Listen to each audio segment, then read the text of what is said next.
খসড়া জ্ঞানে সবাইকে স্বাগত। আজকে কে প্রথমে শুরু করবে, পম্পাদি না বৈশাখী? তুমিই করো, তোমরাই করো, তারপর দেখি। আমি শুনতে এসেছি। আমি তো শুনবো, আমি তো অত কিছু জানি না। হ্যাঁ বৈশাখী, তুমি সে আগের বারে কি বলছিলে বলো না। না, আমি এবারে আর দেখার সময় পাইনি গো, আমি শুনবো। তাহলে আর কে আছে? পম্পাদি বলো না পরে বলবে? না না, আমি যদি কেউ বলার থাকে তো বলুক, আর না বলার থাকলে আমি তো পড়েছিলাম একলব্যের গুরু দক্ষিণা পর্যন্ত পড়েছিলাম, মনে আছে? হুম হুম, মনে আছে ভীমকে ওরা ফেলে দিয়েছিল পুকুরের জলে? পুকুরের জলে, হ্যাঁ হ্যাঁ, ফেলে দিয়েছিল লতা পাতা দিয়ে বেঁধে। তারপরে আস্তে আস্তে সেই যে একটা গুলি পড়ে গিয়েছিল কুয়োর মধ্যে, দিয়ে কুশগুলো পরপর পরপর গেথে গুলিটাকে শেষ পর্যন্ত আনতে যে পারলো উনি গুরু দ্রোণাচার্য, দিয়ে তাকে তারপরে ঠিক হলো যে তার কাছে অস্ত্র শিক্ষা হবে। এটা এটা তো জেনেছিলে। আর তার নামও ছড়িয়ে পড়েছিল আস্তে আস্তে।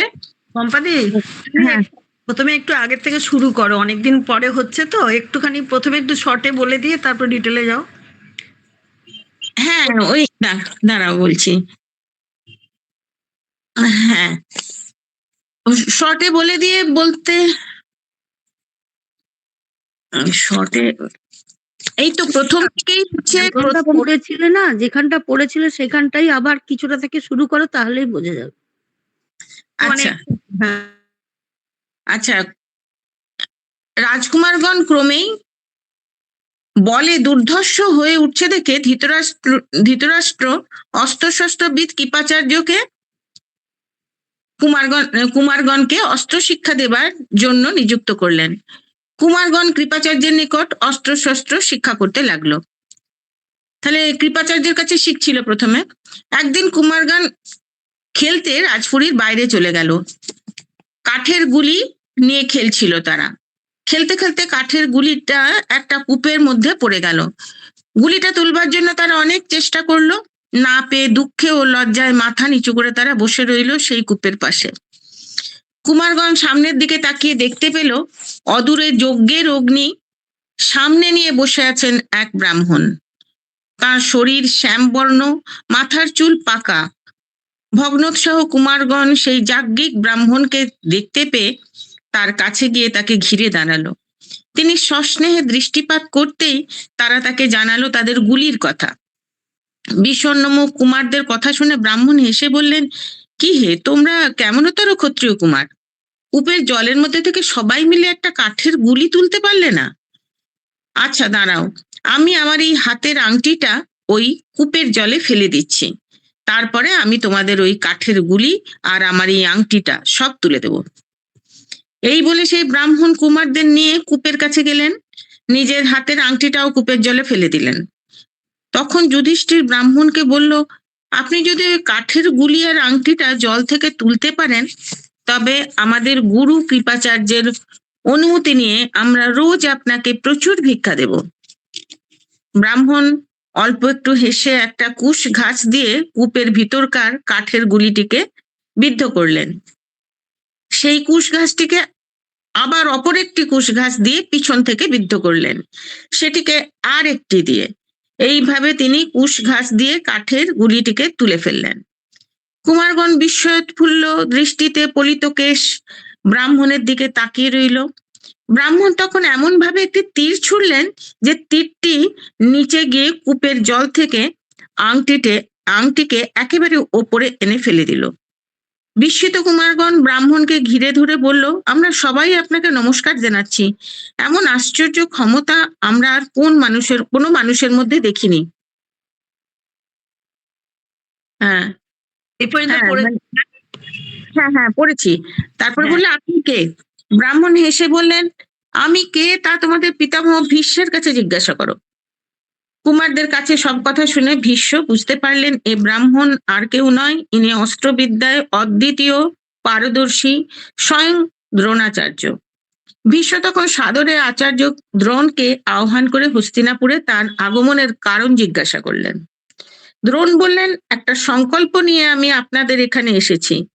যৌবনে আমি ও পাঞ্চালের রাজপুত্র দ্রুপদ একসঙ্গে অস্ত্র শিক্ষা করেছিলাম মহর্ষি অগ্নিবেশের নিকটে। তখন আমাদের দুজনের মধ্যে এমন বন্ধুত্ব হয়েছিল যে রাজপুত্র দ্রুপদ আমাকে বলেছিল, বড় হয়ে আমি রাজ্য লাভ করলে তুমিও সখা আমার সেই রাজ্য সমানভাবে ভোগ করবে। তারপরে আমরা দুজনেই বড় হয়েছি। আমার একমাত্র পুত্র অশ্বত্থামা একদিন ধনীর ছেলেদের দুধ পান করতে দেখে ঘরে এসে কেঁদেছিল। আমি দরিদ্র ব্রাহ্মণ, অনেক চেষ্টা করেও একটি দুগ্ধবতী গাভী সংগ্রহ করতে পারলাম না।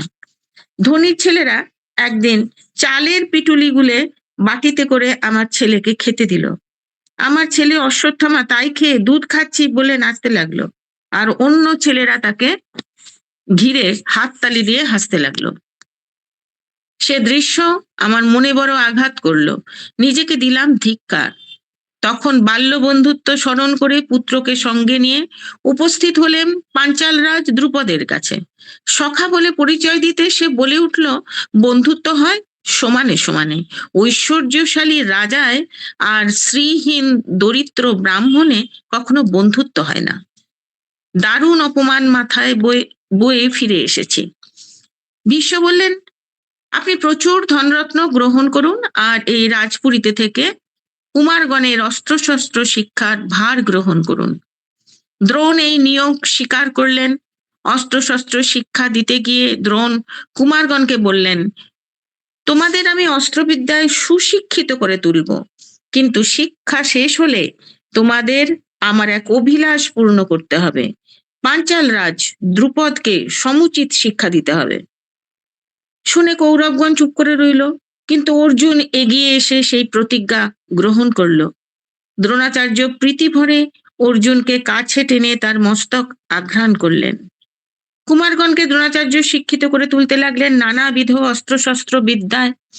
ঘোড়ায় চড়ে যুদ্ধ, হাতিতে বসে যুদ্ধ, রথে বসে যুদ্ধ, ভূমিতে নেমে যুদ্ধ, গদা যুদ্ধ, অসি যুদ্ধ, তোমর মানে শাবল জাতীয় অস্ত্র, প্রাস মানে ছোট বর্ষা, শক্তি, ভীষণ ক্ষেপণাস্ত্র, এগুলো ধনুর্বাণ প্রভৃতি নিয়ে যুদ্ধ, সর্বপ্রকার যুদ্ধের কৌশলী শিক্ষা দিতে লাগলেন।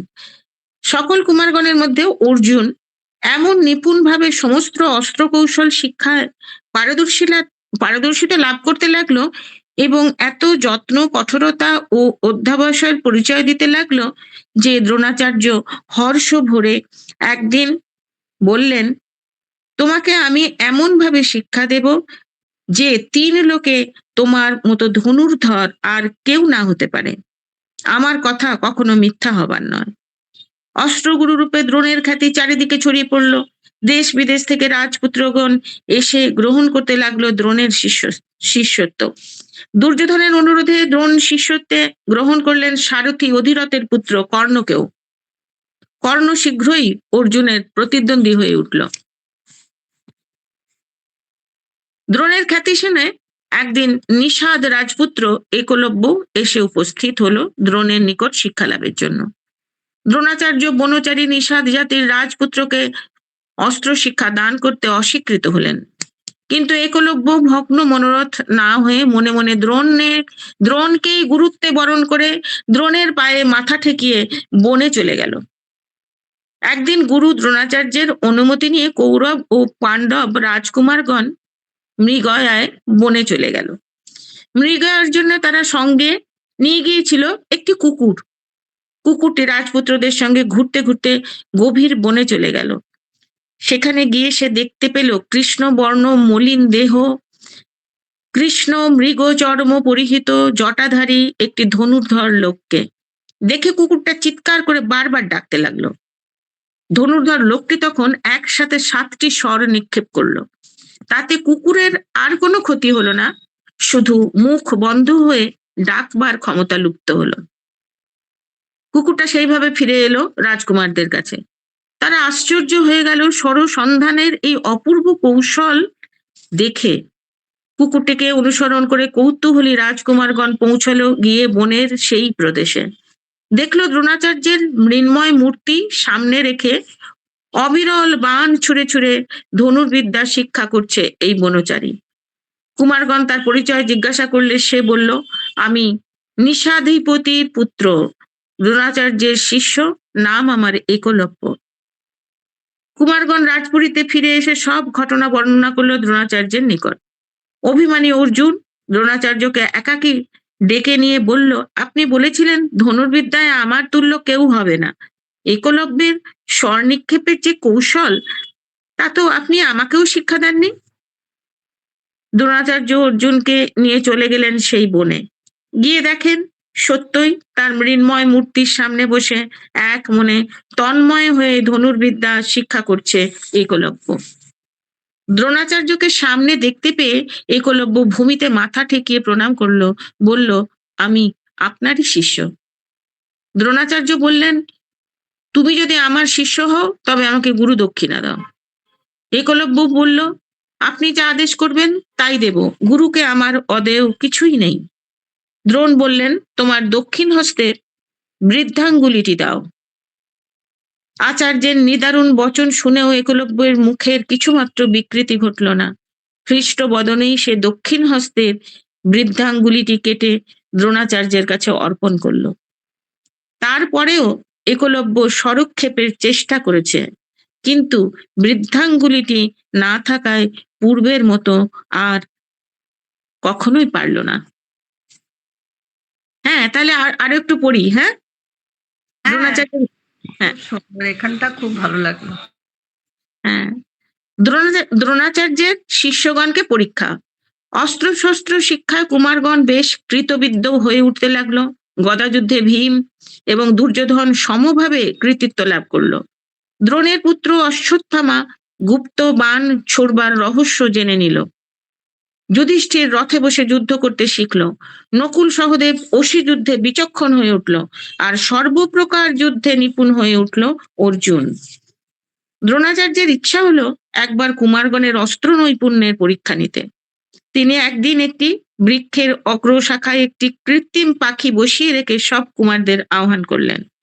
আচার্য প্রথমে যুধিষ্ঠিরকে বললেন, তুমি তোমার ধনুর্বাণ নিয়ে ওই পাখিটিকে লক্ষ্য করে প্রস্তুত হয়ে দাঁড়াও, আমি বলবা মাত্র তুমি বাণ ছুড়বে। যুধিষ্ঠির প্রস্তুত হলে আচার্য জিজ্ঞাসা করলেন, তুমি তোমার সামনে ওই বৃক্ষের উপরে একটি পাখি দেখতে পাচ্ছ? যুধিষ্ঠির বলল, হ্যাঁ। শুধু পাখি দেখতে পাচ্ছ না আরো কিছু? পাখি দেখছি, সমস্ত গাছটা দেখছি, আপনাদের সকলকে দেখছি। বিরক্তি ভরে আচার্য বললেন, তবে তুমি সরে যাও। এইভাবে যাকে যাকে এগিয়ে এনে আচার্য প্রশ্ন করতে লাগলেন, সকলেই ওই একভাবে উত্তর দিতে লাগলো।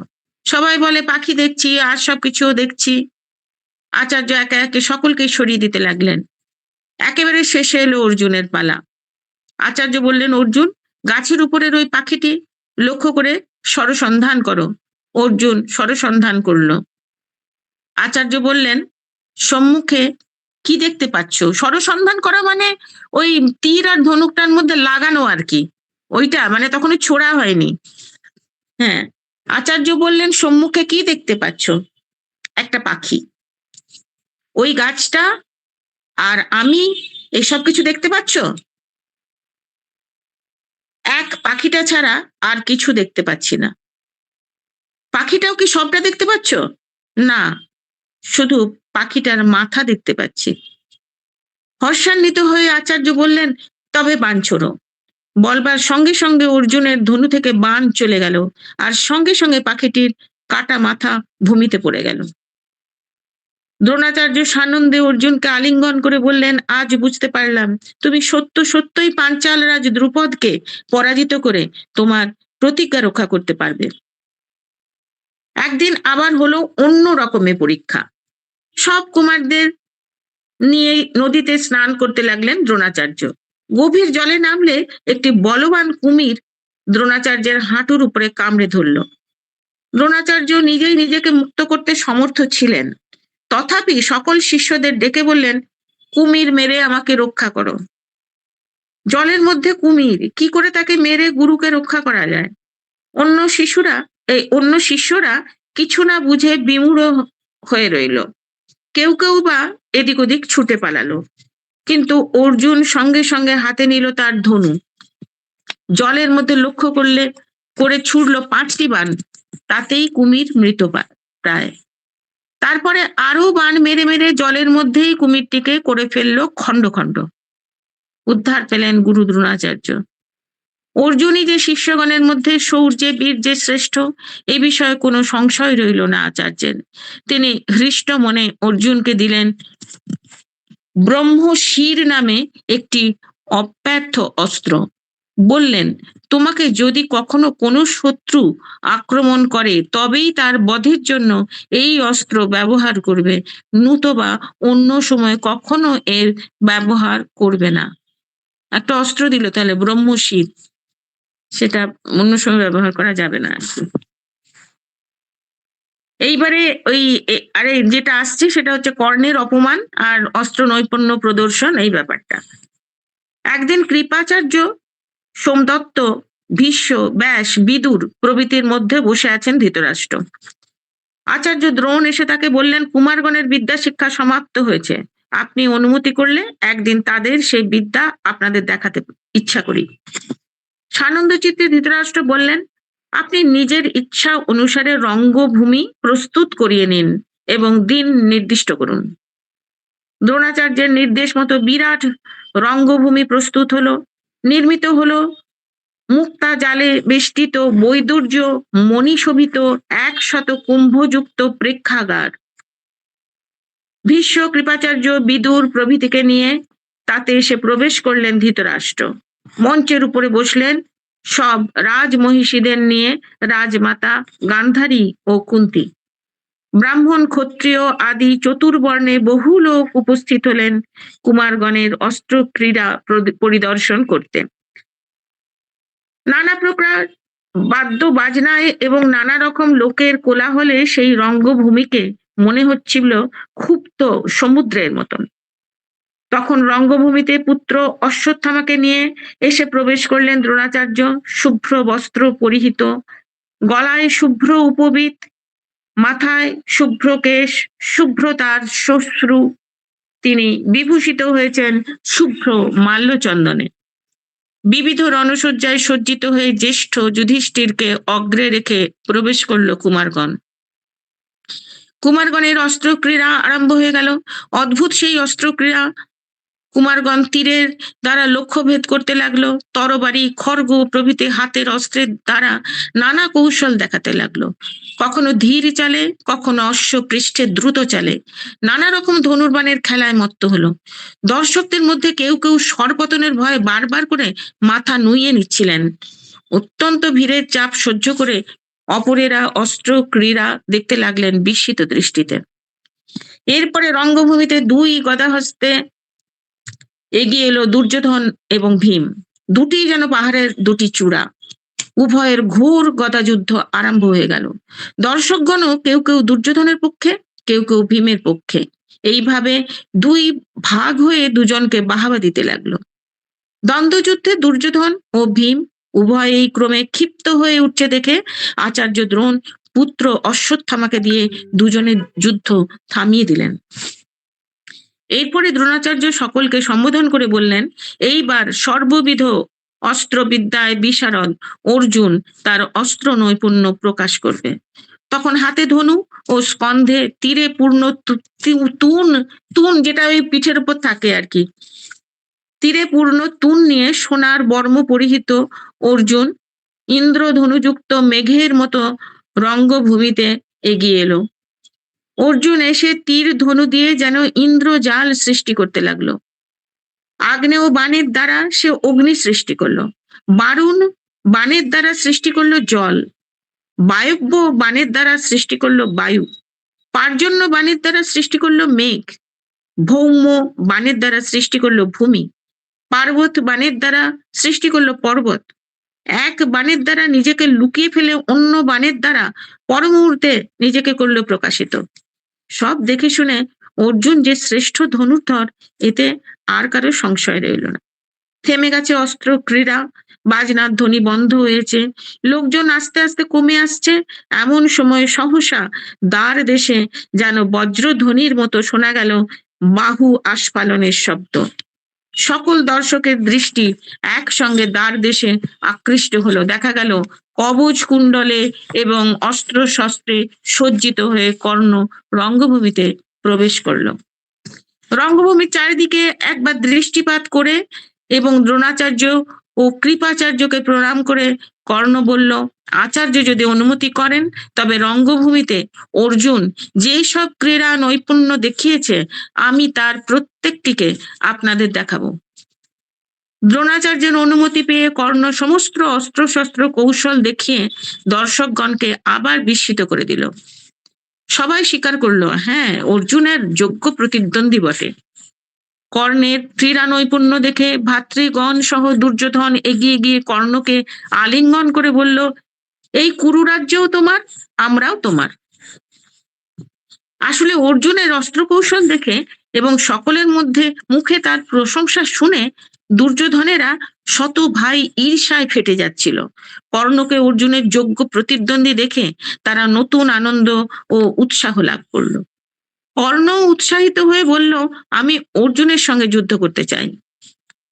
শুনে অর্জুন বলল, কর্ণ, যারা অনাহুত হয়ে আসে এবং অনাহুত ভাবেই কথা বলে তারা একটা বিশেষ প্রকারের নরকে যায়। আমি তোমাকে আজ সেই নরকে পাঠিয়ে দেব। কর্ণ বলল, এই রঙ্গভূমি সমানভাবে সকলেরই, এতে বিশেষভাবে তোমারই বা কোন অধিকার? রাজাদের মধ্যে যে বীর্যবান সেই হলো শ্রেষ্ঠ। ধর্ম বলকেই আশ্রয় করে। দুর্বলের মতো মুখে নিন্দাবাদ করে কি লাভ? মুখে কথা না বলে তুমি বাণের দ্বারা কথা বলো। দ্রোণাচার্য দ্বন্দ্ব যুদ্ধের অনুমতি দিলেন। সঙ্গে সঙ্গে কর্ণ ও অর্জুন নিজের নিজের বিরাট ধনুতে জ্যা আরোপণ করলো, কিন্তু যুদ্ধে বাধা দিয়ে দ্বন্দ্বযুদ্ধ বিশারদ কৃপাচার্য কর্ণকে বললেন, এই অর্জুন পাণ্ডুর নন্দন এবং পৃথার, কুন্তির অপর নাম, তনয়, কুরুবংশে এর জন্ম। তুমি তোমার পিতৃমাতৃ পরিচয় এবং বংশ পরিচয় বলো। সেই পরিচয় না জেনে রাজকুমার অর্জুন তোমার সঙ্গে দ্বন্দ্বযুদ্ধে প্রবৃত্ত হতে পারে না। বর্ষার ক্ষীণ ধারার আঘাতে ছিন্ন পাপড়ি পদ্ম যেমন অবনত হয়ে থাকে, কৃপাচার্যের বাক্য শুনে কর্ণ তেমনি করে নিজের মুখ অবনত করে রইল, কারণ সে রাজপুত্র নয়, অধিরথ নামক সুত মানে সারথি, পালিত পুত্র। কিন্তু দুর্যোধন কর্ণের পাশে এসে দাঁড়িয়ে বলল, রাজা ব্যতীত অন্যের সঙ্গে যদি অর্জুন যুদ্ধ করতে না চায় তাহলে আমি এখনই কর্ণকে অঙ্গর রাজ্যের রাজা রূপে অভিষিক্ত করছি।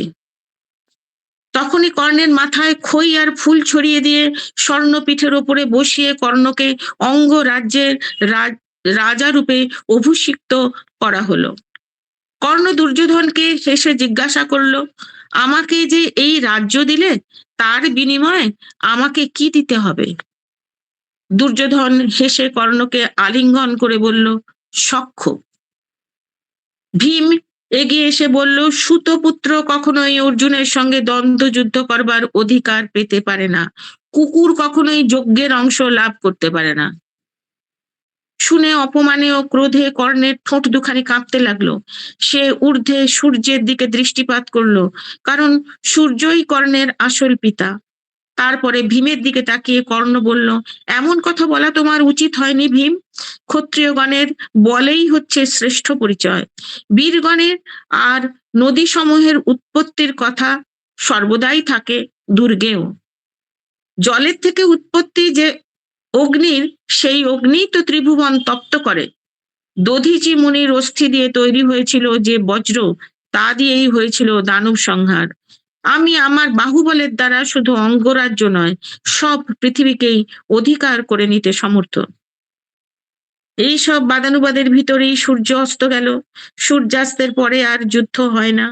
দুর্যোধন তাই কর্ণকে এবং নিজের ভাইদের নিয়ে রঙ্গভূমি থেকে বেরিয়ে চলে গেল। ভীষ্ম, দ্রোণ, কৃপাচার্য প্রভৃতির সঙ্গে পাণ্ডবেরাও চলে গেল। দ্রোণাচার্য একদিন রাজকুমারদের ডেকে বললেন, তোমাদের শিক্ষা পূর্ণ হয়েছে, এইবার পাঞ্চাল রাজ দ্রুপদকে রণে পরাজিত করে আমার কাছে নিয়ে এসে তোমরা গুরুদক্ষিণা দাও। কুমারগণ একযোগে আক্রমণ করলো পাঞ্চাল রাজ্য। যুদ্ধে পরাজিত করে দ্রুপদকে তারা এনে দিল আচার্যের কাছে। হৃত সর্বস্ব এবং হৃত দর্প দ্রুপদকে দেখে দ্রোণাচার্য বললেন, তোমার সঙ্গে বাল্য বন্ধুত্ব স্মরণ করে আমি তোমাকে একেবারে রাজ্যহীন করতে চাই না, তবে তোমার সঙ্গে সমান সমান থাকবো বলে রাজ্যের অর্ধেক হলো তোমার আর অর্ধেক আমার।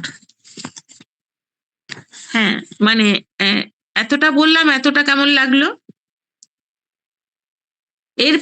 এরপরে যেটা আছে সেটা হচ্ছে ওই ইয়েতে যতুগৃহে যেখানে পাঠানো সেইখানের জায়গাটা শুরু হবে। তাহলে পরের দিন শুভ দারুণ লাগলো নাকি? সবার ভালো লাগলো না? ভীষণ খুব ভালো লেগেছে, খুব ভালো লেগেছে। ভালো লাগলো, মানে দারুণ। একেবারে বিভোর হয়ে শুনছিলাম। এইবারে না আমরা এইরকম করেই পুরোটা শুনে নেবো 18টা পর্ব, বুঝলে তো? তারপরে যদি কেউ বিস্তারিত এক একটা পর্বে বলে সেও তো ভালো। হ্যাঁ, তুমি কত পর্ব পড়লে পম্পা? এই আমি আদি পর্বেই আছি। আচ্ছা আদি পর্বের পরে আরো আছে সভা পর্ব, এইসব আছে। আচ্ছা আচ্ছা আচ্ছা। কি ময়দানব টানবের কিছু গল্প টল্প আছে যেগুলো হ্যাঁ, অত ময়দানব আছে। হ্যাঁ, হ্যাঁ। বাবাজি, ওই কি বলে দধিচির হাড় দিয়ে কি বানানো হয়েছিল? বজ্র বজ্র বজ্র। আচ্ছা, হ্যাঁ, আচ্ছা। একটা গল্প আছে যে তাতে দানব সংহার করা গিয়েছিল। এটা পড়েছি জানো তো ছোটবেলায়, কিন্তু এখন এই বইগুলো আমার কাছে নেই তো, ছোট ছোট বইগুলো যেগুলো হ্যাঁ, কিভাবে আমি যেটুকু জানি কি দানব বৃত্রাসুর নাকি তাকে ইয়ে করার জন্য ইন্দ্র বলেছিল দধিচিকে যে তুমি তোমার হাত দিয়ে এই ইয়েকে যদি মারো তাহলে আমরা ভালো শান্তিতে থাকতে পারবো। ওই দানবটা স্বর্গে ভীষণ তাণ্ডব চালাচ্ছিল, তখন ইন্দ্রের কথা অনুযায়ী ইয়ে কি জানো দধিচি, তখন তিনি নিজের হাত দিয়ে একটা ইয়ে তৈরি করলেন, সেটা দিয়ে মারা হয়েছিল। এটা হ্যাঁ, সেটা বজ্র, যার জন্য অনেক সময় ছোটবেলায় দেখতাম যখন সে বাজ পড়তো না, এই যে বিদ্যুৎ চমকি যে বাজগুলো পড়ে, তখন আমাদের মায়েরা বলতো বড়রা যে বল দধিচি মুনির জয়, মানে দধিচির হাড় দিয়ে ওই বজ্র তৈরি, তাই দধিচি মুনির জয় বললে মানে বাজটা আমাদের এদিকে পড়বে না, এরকম একটা কথিত ছিল আর কি, মিথ, সেটা বলা হতো। বাহ, কত সব কি জানছি বাবা, কিছুই জানি না। দধিচির গল্পটা একটু র্যাপিড রিডার থাকতো না ছোটবেলায়, সেগুলোর মধ্যে কিন্তু আমাদের অনেক ছোট ছোট করে অনেক কিছু শেখানো হয়েছিল, কিন্তু বর্তমানে তো এগুলো শেখানোও হয় না, আর ভুলেও গেছি আমি নিজেও। তো এবারে তৃপ্তি আর তৃপ্তি কিছু বলো। তৃপ্তি,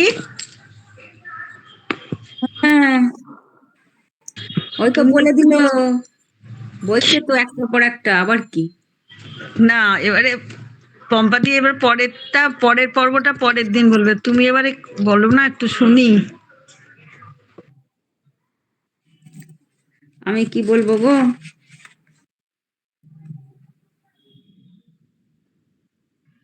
তুমি তাহলে পরের একটু কিছু বলো, মানে পরের স্টেপে কিছু আছে, আমি তো কিছুই জানি না, সেই জন্যই বলছি বলো। হ্যাঁ আছে।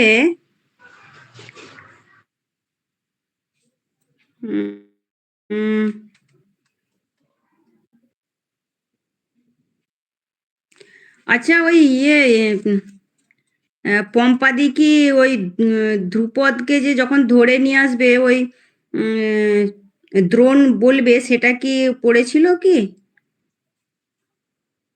এটা তো করলো যুদ্ধে, দ্রুপদকে নিয়ে এসে তাকে রাজত্ব ভাগ করলো না। আচ্ছা, আর ওই যে বারানবতে প্রেরণ করেছিল পাণ্ডবদের ওইখানটা? না, ওখানে ওটা বলেনি, ওটা বলেনি। এটা পরেই এটা আছে বারণাবতে যতুগৃহে। তো তৃপ্তি যদি ওটাকে ডিটেলস আরো কিছু জানে তাহলে সেটা তো বলতেই পারে, যদি ওইটার ডিটেলস কিছু জানে যে কিভাবে দ্রুপদের, সেটা বলছে কি, আর আমি তো ছোট করেই বললাম আর কি, নাহলে তো ওটা 18টা পর্ব যাবে না আর কি। তৃপ্তির যদি কিছু পড়ে থাকে আর কি, পড়েছে কি? বলো তাহলে কি বলবো। ওই যে দ্রুপদের ব্যাপারটা বলো, ঘটনাটা যদি বড় থাকে কিছু আর কি এর থেকে ডিটেলসে। হ্যাঁ, ওই যে ওই ইয়েকে যখন ওই দ্রোণ ওই ধ্রুপদকে বলবে তোমার রাজ্য, এর আগে তো ওকে তাড়িয়ে দিয়েছিল, এটা তো বলেছিলে। হ্যাঁ হ্যাঁ, দিয়ে তারপরে ওরা ওই কি বলে উম, তোমার ওই পাঞ্চাল রাজ ধ্রুপদকে আমার কাছে ধরে এনে দাও, এটাই হচ্ছে তোমাদের মানে উপযুক্ত গুরু দক্ষিণা, এটা কৌরব বা পাণ্ডবগণকে বলেছিল আর কি। এখানটা তো তুমি বলেইছো। বলেছি। আচ্ছা, তুমি তাহলে ওই বারানবতে প্রেরণে এটাই বলি। হ্যাঁ ওটাই বলো, ওটাই বলো, বলো। বলো। আবার নয় শুনবো আমি, কালকেও ওটা ওই যে পরের দিনও হয়তো পড়া হবে, তুমি বারণাবতটা বলো, 2-3 বার করে শুনলে কি হবে, ভালোই তো, বলো। হ্যাঁ, তোমারও যেটা আছে সেটাও বলবে, আমারটাও বলি একটু। আচ্ছা হ্যাঁ বলো, তারপরে তোমার আমার সময় থাকলে এটাও একটু পড়ে দেবো। হ্যাঁ তুমি বলো বারণাবতটা। হ্যাঁ, তো রাজকুমারগণের এই যে গুরুদক্ষিণা, গুরুদক্ষিণার পর আরো 1 বছর কেটে গেল। তো ধৃতরাষ্ট্র যুধিষ্ঠিরকে তখন যুবরাজ করেছেন। তো জ্ঞানে গুণে সরলতায় আর চরিত্রের মধুরতায় মানে পিতা পাণ্ডুকেও অতিক্রম করে গেলেন আর কি। তো রাজ্যের জনসাধারণ শুধু যুধিষ্ঠিরের কথাই বলে। আর এদিকে ভীমার্জুন কি মানে ভীম অর্জুন এরা রাজ্য জয় করে রাজ্যের সীমানাও বাড়িয়ে নিয়েছে। তো তাদের বিক্রম এই পরাক্রমের কথা চারিদিকে ছড়িয়ে পড়ল। তো এই দেখে ধৃতরাষ্ট্র হিংসাতে জ্বলে পুড়ে মরছে। তো রাজ্যের প্রজারা কেবল পাণ্ডবদের কথাই বলছে, কিন্তু তার পুত্রদের কথা তো কেউ বলছে না। তো এইসব দুশ্চিন্তা তার মানে চোখের ঘুম কেড়ে নিল। শেষে আর থাকতে না পেরে মানে অভিজ্ঞ মন্ত্রী যে কণিক, কণিককে ডেকে বলল, কণিক এই যে দিন দিন পাণ্ডবদের যে বারবারন্ত আর তো সহ্য করা যাচ্ছে না, তাহলে এখন কি উপায় করা যায়, তুমি উপদেশ করো। তখন কণিক বলছে যে মহারাজ, কোনো শত্রুকেই কিন্তু ছোট করে দেখতে নেই, আর বেশি বড় হওয়ার আগেই ওদেরকে মেরে ফেলুন। শত্রুর অবশেষ কখনো রাখতে নেই। আর এদিকে পুরবাসীগণ তো যুধিষ্ঠিরকেই রাজা করতে চায়। আর এই পুরবাসীগণের এইরূপ কথাবার্তা শুনে না দুর্যোধন মনে মনে খুবই দুঃখিত। তখন তার পিতাকে বলছেন, নির্জনে ডেকে বলছেন যে এইসব পুরবাসীগণ অশুভ আলোচনা করছে, এগুলো সব শুনলাম। তো তারা আপনাকে আর ভীষ্মকে অবজ্ঞা করে যুধিষ্ঠিরকেই রাজা করতে চায়। তো ভীষ্ম পুরবাসীগণের যে এই যে ইচ্ছাটা মেনে নেবেন, হুম, তো কারণ তিনি রাজ্য চান না, কারণ ভীষ্ম তো রাজ্য চান না। তো তাহলে আপনি অন্ধ হওয়ার জন্য তো রাজ্য পান নাই, আর পাণ্ডু পেয়েছিলেন। এখন পাণ্ডুর ছেলে যুধিষ্ঠির যদি রাজা হয়, তাহলে তো বংশানুক্রমিকভাবে তো তার পুত্র পৌত্রাদিরাই রাজ্য পাবে। তো আমাদের শুধু পরের এই অনুগ্রহেই বেঁচে থাকতে হবে। তো আপনি যদি পূর্বেই রাজ্য পেতেন, তাহলে সেই নিয়ম অনুসারেও তো আমরা পেতাম, তাহলে আর এই পুরবাসীগণের তো কিছু বলার থাকতো না। তো কাজেই এই যে যুধিষ্ঠিরের দয়ার উপরে যাতে আমাদের বেঁচে থাকতে না হয়, তার একটা উপায় বের করুন। তো দুর্যোধনের এই কথাটা শুনে ধৃতরাষ্ট্রের তো মন আরো বিষিয়ে গেল। তো তখন এই পিতাকে চুপ করে থাকতে দেখে তখন নির্জনে ওই কর্ণ, শকুনি আর দুঃশাসনের সঙ্গে পরামর্শ করে দুর্যোধন বললেন যে বাবা, কোনো রকমে যদি আপনি ওদেরকে একটিবার যদি বারানবতে পাঠাতে পারেন, তাহলে কিন্তু সব দিকে রক্ষা হয়। তো এই ছেলের কথা শুনে ধৃতরাষ্ট্র বললেন, এই বিষয়ে আমারও মত আছে, কিন্তু সৈন্যরা নাগরিকরা যদি ক্ষিপ্ত হয়ে আমাদের মারতে আসে, তাহলে তখন কি হবে। তো তখন দুর্যোধন বললেন যে আমিও চিন্তা করেছি, কিন্তু সেই জন্য আগে থেকে টাকা পয়সা সম্মান দিয়ে নাগরিকগণকে বশ করেছি। আর অর্থ তো আমাদের হাতে, মন্ত্রীরাও আমারই পক্ষে, তাহলে সকলে আমারই তো দলে থাকবে। কোনো রকমে যদি ওদের একটিবার যদি বারানবতে পাঠাতে পারেন, তাহলে সমস্ত রাজ্য কিন্তু আমরা দখল করে নেব। তারপরে ফিরে এলেও ওরা আমাদের আর কিছুই করতে পারবে না। তখন ধৃতরাষ্ট্র বলছেন যে আমারও মনের ইচ্ছা তাই, কিন্তু কাজটা তো ভালো নয়, তাই মুখে কিছু বলতে পারছি না। আর এই যে ধার্মিক ভীষ্ম, দ্রোণ, কৃপ আর ওই বিদুর যদি চটে গিয়ে আমাদের বধ করতে আসে, তাহলে তখন কি হবে। তখন দুর্যোধন বলছে ভীষ্মের কাছে উভয় পক্ষই সমান। আর অশ্বত্থামা আমার দলে আছেন, সুতরাং পিতা দ্রোণ আর মামা কৃপও আমাদের পক্ষেই থাকবেন। আর বিদুর তো পাণ্ডবদের পক্ষপাতী বটে, কিন্তু তিনি তো একা আমাদের কোনো ক্ষতি করতে পারবেন না।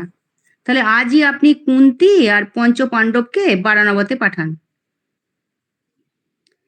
তখন এই ধৃতরাষ্ট্রের মন্ত্রণায় কয়েকজন মন্ত্রী প্রচার করতে লাগলেন যে বারানবত নগর খুব চমৎকার জায়গা, শিবরাত্রির সময় সেখানে যে ধুমধাম হয় তা দেখবার মতো।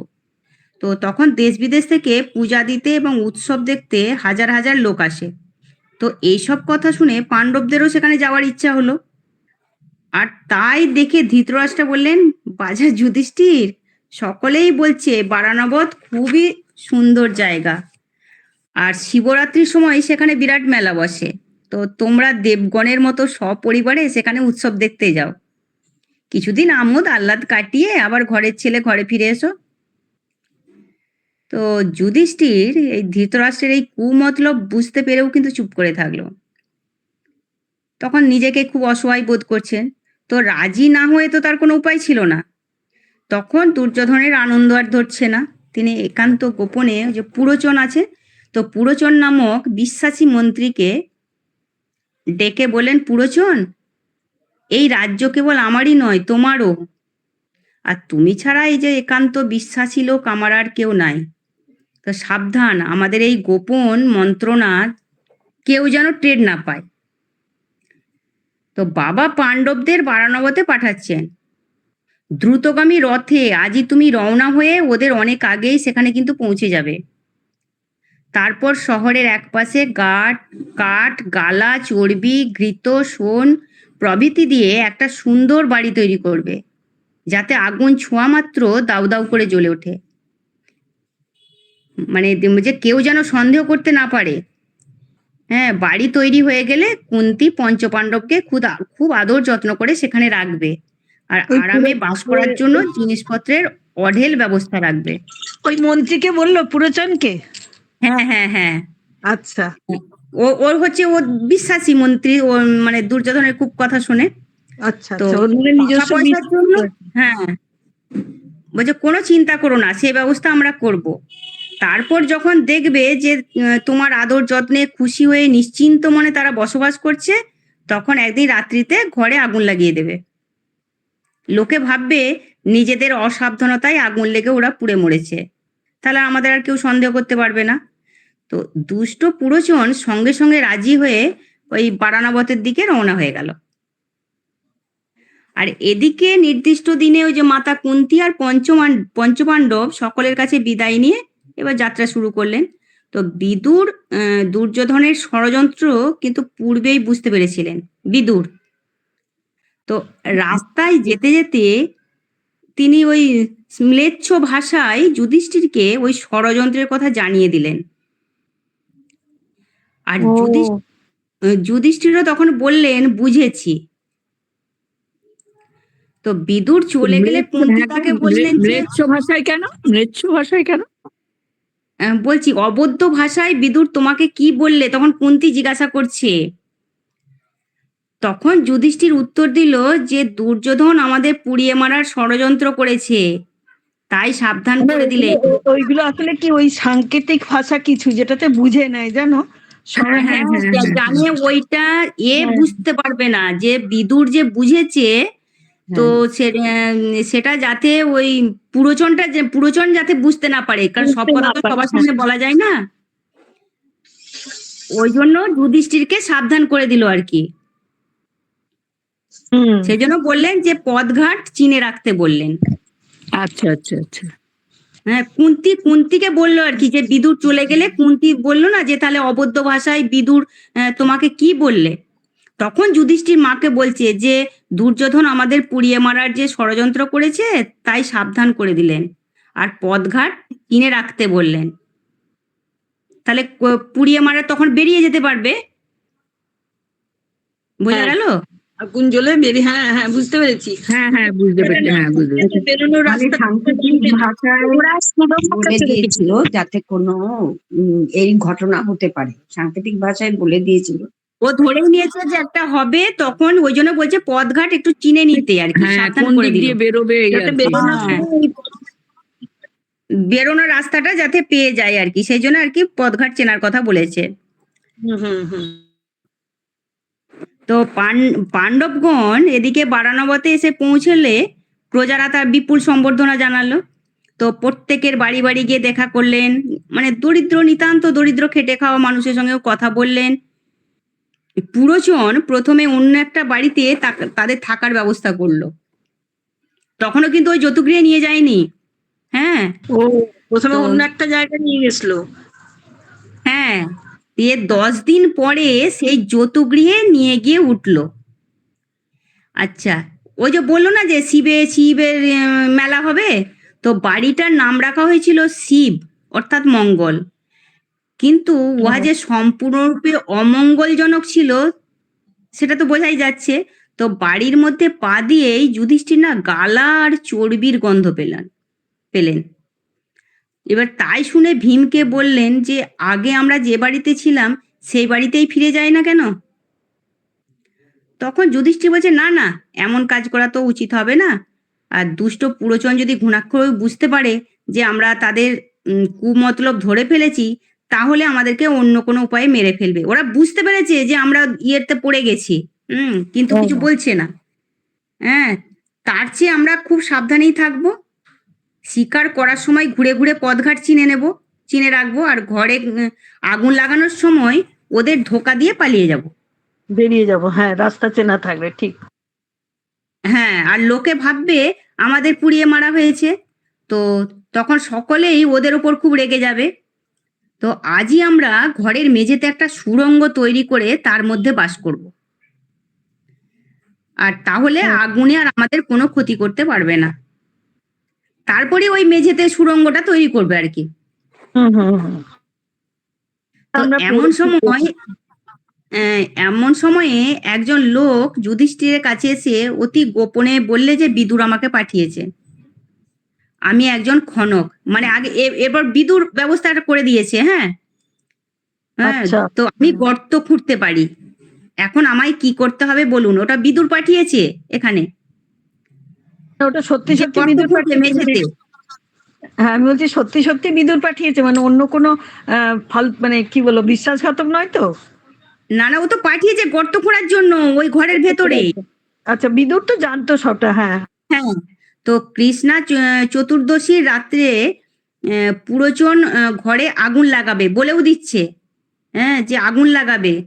হস্তিনাথ থেকে আসার সময় ম্লেচ্ছ ভাষায় বিদুর আপনাকে কিছু বলেছিলেন, আর আপনিও বলেছিলেন যে বুঝেছি, কারণ এই কথাটা না বললে তো বুঝতে পারবে না যে ও কোন লোক। ওইটাই আমি বলছি যে হ্যাঁ, সত্যিকারের লোক না ছদ্মবেশে হ্যাঁ, এসেছে। আর এই কথাতেই তো আপনি বুঝতে পারবেন যে আমি সত্যি সত্যি বিদুরের লোক। ওই জন্য ওই কথাটা বলে দিয়েছেন, দিয়ে ওকে পাঠিয়েছেন। তো তখন যুধিষ্ঠির বলছেন, তো আমি বেশ ভালোভাবেই তো বুঝতে পেরেছি যে তুমি খুব ভালো লোক, কিন্তু বিদুর কাকাই তোমাকে পাঠিয়েছেন, তাহলে আমরা যাতে ভালোই ভালোই রক্ষা পাই তুমি সেটা করো।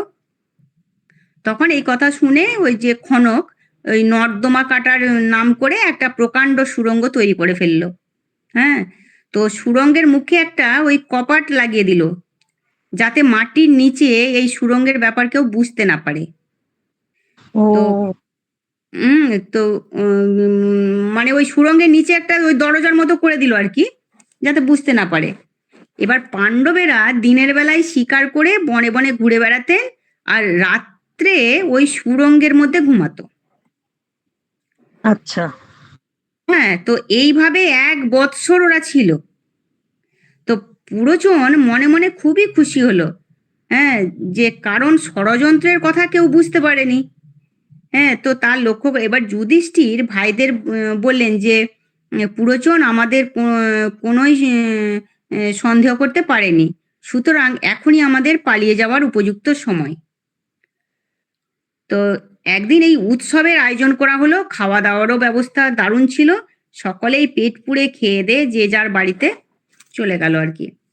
এবার একজন নিঃস্বাদী 5 ছেলেকে নিয়ে এত খেয়েছিল যে সে রাতে সেখানেই ঘুমিয়ে পড়লো। ও সেই জন্যই ওইটা আছে, হ্যাঁ। এই গল্পটা হ্যাঁ। জানি, ওই 5 জনই পুড়ে মারা গেল ওই তারা। বলো। হ্যাঁ, সকলে যখন ঘুমিয়ে পড়েছে তখন ভীম মনের আনন্দে প্রথমে পুরোচনের ঘরে, তারপরে চারিদিকে বেশ ভালো করে আগুন ধরিয়ে দিলেন। এটা ভীম লাগাচ্ছে, আর আগুন ছোঁয়া মাত্র দাউ দাউ করে জ্বলতে লাগলো। কাজ শেষ করে ভীম মা ও ভাইদের নিয়ে সেই সুড়ঙ্গের মধ্যে দিয়ে বাইরে বেরিয়ে এলেন। তো 5 ছেলে নিয়ে নিষাদি আর পুরোচন আগুনে পুড়ে মারা গেল। এখানে বলছে পুরোচনও আগুনে পুড়ে মারা গেল আর কি। হুম হুম। তো এদিকে পাণ্ডবেরা মাকে নিয়ে বনের দিকে ছুটে চলেছে, কিন্তু ঘুম না হওয়ায় ভয়ে তারা তো ঠিক মতো চলতে পারছিলেন না। তখন ভীম মাতা কুন্তিকে কাঁধে আর নকুল সহদেবকে কোলে এবং যুধিষ্ঠির আর অর্জুনকে দুহাতে ধরে ঝড়ের বেগে ছুটতে লাগলেন। তো চলতে চলতে তারা গঙ্গার ধারে উপস্থিত হলো। তো পাণ্ডবরা যাতে গঙ্গা পার হয়ে নিরাপদ স্থানে যেতে পারে সেই জন্য বিদুর নৌকা সহ একজন লোককে পাঠিয়েছিলেন। তো সে যুধিষ্ঠিরকে বলে গঙ্গা পার করে দেওয়ার জন্য বিদুরকে আমাকে পাঠিয়েছে। তো যাকে তাকে তো বললে তো হবে না, তখন তিনি বলছেন যে ম্লেচ্ছ ভাষায় আপনাকে ষড়যন্ত্রের কথা বলেছিলেন, আমি সেই কথাগুলি জানি। যুধিষ্ঠির তখন তাকে বিদুরের লোক বলে বুঝতে পারলেন, মানে সবাই ওইটাকেই ধরে তবে আগাচ্ছে, তাই না? হ্যাঁ, বিশ্বাস মানে মানে বিশ্বস্ত লোকই এসছে, এটা বুঝতে পারলো। হ্যাঁ, ও বুঝতে পারছে এটাই ঠিক লোক। তো নৌকায় নদী পার হয়ে তারা ক্রমাগত দক্ষিণ দিকে এবার যেতে লাগলেন।